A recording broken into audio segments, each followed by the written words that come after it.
Dieu, nous sommes dans ce mois saint de Ramadan qui commence bien. C'est samedi 1er mars 2025. Je te prie Allah, le Tout-Puissant, de nous aider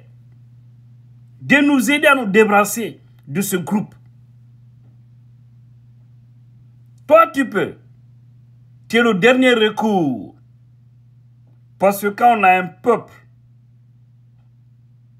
qui ne vise que son intérêt personnel, son ventre et son bas-ventre, c'est ce qui l'intéresse, c'est un peuple sur qui on ne doit pas compter. Actuellement, nous savons, la situation est très confuse entre ce groupe. Mamadi, lui, Idi Amin, vous le savez bien, rien ne va entre eux. Même si tout récemment, il y a de cela quelques jours, il paraîtrait qu'il y a eu des émissaires qui sont allés rencontrer Mamadi et le faire asseoir avec Idi Amin pour essayer de régler entre eux. Mais il y a une crise profonde entre les deux là. Actuellement, vous savez, Idi Amin c'est le mentor, le grand mentor de Mamadi. Et Idi Amin veut la place de Mamadi.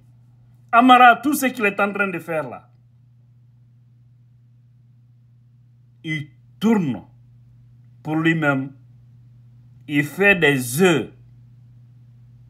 Je peux lui qualifier un peu comme un certain Sekouba Konaté avec Dadis à un moment donné. J'avoue que la situation là sera très très compliquée. Et je sais que Dieu ne va pas nous oublier. Dieu ne va pas du tout nous oublier. Vous avez suivi tout récemment la sortie de ceux qui sont chargés de l'information de l'armée, où ils ont voulu nous faire distraire pour nous dire qu'il y a des secrets d'État par-ci. Il y a les secrets d'ailleurs de l'armée. Hein? Il y a des fausses informations, fausses rumeurs qui circulent au niveau de la presse. Aucune presse ne parle actuellement. C'est les influenceurs c'est nous qui commandons le terrain. Aucun journaliste n'ose parler, vous le savez bien. Sauf quelques influenceurs. C'est nous qui contrôlons l'information, c'est nous qui contrôlons les dénonciations, les grandes révélations. Donc, quand tu parles de ces gens-là, leurs doutes, c'est peut-être certains de nos liens avec certains hommes en tenue. Et vous ne pouvez rien. Ce sont nos frères. On sait que l'armée est très mécontente actuellement. Parce qu'il faut savoir, il y a 3 jusqu'à 4 groupes actuellement. Je vous ai dit, il y a une crise profonde. Parce que Mamadi même avait voulu enlever Idi Amin. Mais en tentant, vu qu'ils sont dans leur affaire de candidature de Mamadi Doumbouya, chose qui ne verra pas jour, en tout cas s'il y a la baraka derrière les Guinéens, chose qui ne doit pas jour, qui ne doit pas voir jour. Maintenant, ici, en le faisant, il va créer une zizanie. Il sait qu'il y a une partie des hommes en tenue qui soutiennent, qui sont derrière Idi Amin. Et que Idi Amin a tous les secrets. Parce que qu'on fait le coup avec Mamadi. Et c'est grâce à lui, Idi Amin, que Mamadi a intégré l'armée guinéenne. Je vous avais dit ça. Sous Conté, il avait tout fait. Ils n'ont pas pris, il n'a pas intégré l'armée. Sous Dadis, il n'a pas pu intégrer. C'est sous Alpha Condé qui a pu convaincre Alpha Condé. Parce que Idi Amin était une personne de confiance. Et vous savez aussi pourquoi? Il paraîtrait que cette affaire du domicile d'Alpha Condé, vous savez, à l'époque, si je ne m'abuse, lui, Idi Amin, c'était le secrétaire général au ministère de la Défense. Et il y avait des murmures qu'on voudrait faire un coup contre Alpha. Maintenant, pour déjouer, ils ont anticipé. Ils sont allés faire le sale boulot. Les Idi Amin ont joué un jeu, selon nos informations, pour pouvoir arrêter les hommes. Vous savez, tout c'est comme ça. Affaire de complot là. Et peut-être ça, c'est dans le sang. Vous voyez? Et c'est très grave. Donc, ils ont fait ça, c'est ainsi, la chose a explosé par rapport à Fatou Badiar, par rapport, et vous savez bien, l'histoire de Madame Fatou Badiar et Alpha Condé, c'est-à-dire le mari de cette dame à l'époque. On ne rentre pas dans tous ces détails. C'est-à-dire qu'il y a eu tellement de règlements dans ce pays, seul Dieu va nous aider. Je ne suis pas en train de dire que tel ou tel était dans le coup ou pas. Mais Idi Amin a anticipé les choses. Eux-mêmes sont allés faire un faux. C'est-à-dire quelque chose de faux pour pouvoir arrêter les gens. Comme toujours, au fait. Et c'est à partir de là, Alpha a eu trop confiance en lui. Il a pensé que cet homme était avec lui. Voilà. Mais lorsque Alpha avait commencé à douter, et lui et certains de ses proches, c'est comme ça qu'il s'est retrouvé au Kiba. Et vu qu'il n'était pas à l'aise, il a préparé aussi à distance son programme.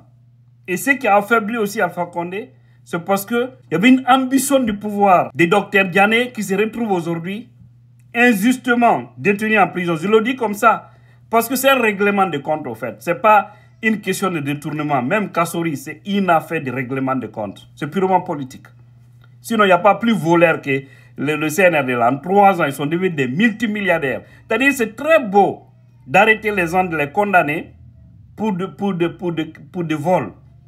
Mais toi, tu es fumeur et puis tu dis aux autres n'est pas fumé. Mais on est dans quel monde là? Ou que tu arrêtes les autres parce que tu dis qu'ils ont fumé alors qu'il est interdit de fumer. Maintenant, toi, et ils ont fumé, disons, un paquet de Gladstone ou bien de Marlboro. Ça, c'est pour les anciens. Maintenant, vous venez, au lieu de fumer un paquet, vous fumez des cartons. Hein?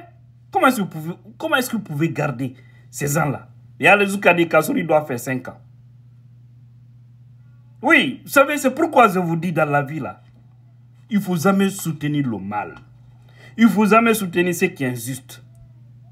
Les Kassouri, s'ils nous avaient écoutés, hier, ils n'allaient pas se retrouver dans cette position aujourd'hui. Wallahi billahi ta'ala. Au nom de tout ce qui me cher.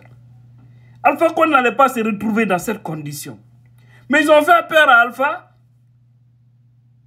Ils ont mis le vieux dans une position compliquée. Sinon, Alpha ne voudrait pas le 3e mandat. Mais ils l'ont forcé pour dire quand tu quittes là-bas, c'est celui qui va prendre. Et vous connaissez bien l'esprit que ces gens-là ont. C'est très grave pour dire que quelqu'un du Fouta ne doit pas diriger la Guinée. Le seul pays au monde où on dit qu'on n'a pas besoin des compétences. Je ne suis pas en train de dire qu'il n'y a pas de compétences. Il y a des compétences partout. Mais laissez le choix du peuple. En tant que la Guinée n'aura pas le véritable choix du peuple, ce pays-là restera tous dans la merde. Wallahi, même si ça va faire 100 ans, 200 ans après, nous là, il aura tous la même situation. Maintenant, ils ont refusé que c'est le. Parce que même malgré tout ça, vous avez vu, malgré tout ça, c'est a gagné dans les urnes. Mais ils ont forcé la situation. Et aujourd'hui, voici le sort, l'humiliation. Personne ne souhaite diriger et finir comme ça. Moi, je ne le souhaite pas. Si c'est ça, que Dieu ne me donne pas le pouvoir. Que Dieu ne me donne même pas. Que Dieu si, être chef de quartier, être directeur, ministre, président, hein, c'est de finir petit, être rabaissé, être humilié. Je prie Allah de ne pas me donner. Wallahi, ça n'a aucun sens en fait. C'est-à-dire qu'il faut commencer difficilement. Tu finis avec des honneurs. Mais si c'est le contraire, c'est compliqué. N'est-ce pas? Alors, c'est le même scénario avec Mamadi Doumbouya. C'est-à-dire, c'est de dire que non, il n'y a pas quelqu'un qui peut vraiment battre toujours les problèmes là. C'est affaire de Selou là. Toujours Selou.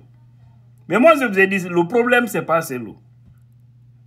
On sait ce que les gens là ne veulent pas. Ce petit groupe là. Ce n'est pas tout le monde, hein, mais ce petit groupe. Le clan ethno-stratège là. Jusqu'à dire, bon, Nabora Kanka ena Farana. Quand le pouvoir quitte à Kanka, ça doit redescendre à Farana. Vous pensez que c'est une affaire d'héritage régional, ça? C'est pas bien, au fait.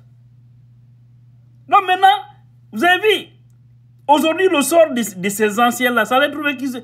Parce que je vous jure, si c'est celui qui venait, wallahi, parce que moi, c'est ce que l'homme dit, en offre. Même pour le cas d'Alpha Condé, vous l'avez suivi. Il avait dit qu'il allait mettre Alpha Condé dans tous les grands honneurs du monde en tant qu'ancien président qui a accepté librement de laisser le pouvoir à son successeur par les voies des urnes. Ça allait être un grand signe de démocratie. Et qu'il allait le mettre dans toutes les meilleures conditions du monde. Il avait dit. Nous, il a dit sa offre. Et publiquement aussi, il a dit. Parce qu'il y a un journaliste qui l'avait posé la question. Parce que vous avez vu, ils avaient commencé à ethniciser encore, aller en Haute-Guinée, utiliser même certaines personnes qui parlaient pour aller en Haute-Guinée, pour dire là-bas, si vous laissez ces loups prendre le pouvoir, que les peuples vont se venger. Se venger de qui, oui? Qui a fait du mal pour que le peuple se venge? Mais éloignez ça dans ce débat. Je vous dis, c'est le président, il sera un véritable Nelson Mandela. Pas de vengeance, ni de haine. C'est le développement, travail, tout. Dans l'honnêteté. La démagogie là, mengue, tout ça sera classé. Et les Guinéens vivront heureux. Mais si encore nous refusons cela et que nous disons tous sur le mal que nous on aime toujours, hein, les faux types dans ce pays, continuons. Ça qui va vivre sa vie. Alors il y a la peur actuellement. Rien ne va entre les deux là. Et également, lui, Idi Amin et Bala Samoura, il y a un grand fossé maintenant entre eux. Parce que Bala n'est pas confidentiel. Idi Amin lui dit quelque chose, le lendemain, Mamadi est au courant. Vous voyez? Et ils ont donné l'ordre à l'armée. Ils ont fait un tour au sein des camps militaires pour essayer de comprendre ce qui se passe là-bas. Parce qu'il y a des militaires qui ne sont pas contents. Je vous le dis. Pas du tout. Parce qu'actuellement, c'est les forces spéciales. Et même là-bas aussi, c'est des étrangers qui sont en train actuellement de garder Mamadi. Ces amis légionnaires là, qui sont français, mais de la peau noire. Donc c'est difficile de les distinguer. C'est-à-dire quand on prend par exemple les gens de la Mayotte, hein, les gens des îles là au fait. C'est des Africains, c'est des Noirs, mais ils sont français. Ou, hein, il y a des Rwandais qui sont avec lui. Même au sein des forces spéciales, ça ne va pas, ça crie. C'est pourquoi je dis, Allah, il faut venir au secours. Parce que le karma doit bien travailler. Le karma doit bel et bien jouer son rôle. Parce que là, le karma ne va pas les laisser. C'est-à-dire, tout le mal qu'ils ont fait là, ils n'iront pas sans qu'ils ne goûtent. Et ça aussi la force d'Allah. Il te donne le pouvoir pour t'essayer. Mais si tu zèles le pouvoir avec l'arrogance, hein, avec l'orgueil, faire croire que toi tu es number one, il n'y a pas ton dé dans le pays, crois-moi que tu vas mal finir. Alors on est dans ça, mes frères et sœurs guinéens. Franchement, seul Dieu pourra sauver ce pays, mais rien ne va, je vous dis. Il y a des militaires mécontents. Il y a le groupe de Mamadi, les forces spéciales. Et même là-bas aussi, ça crie. Et l'armée désarmée, les républicains désarmés ne sont pas contents.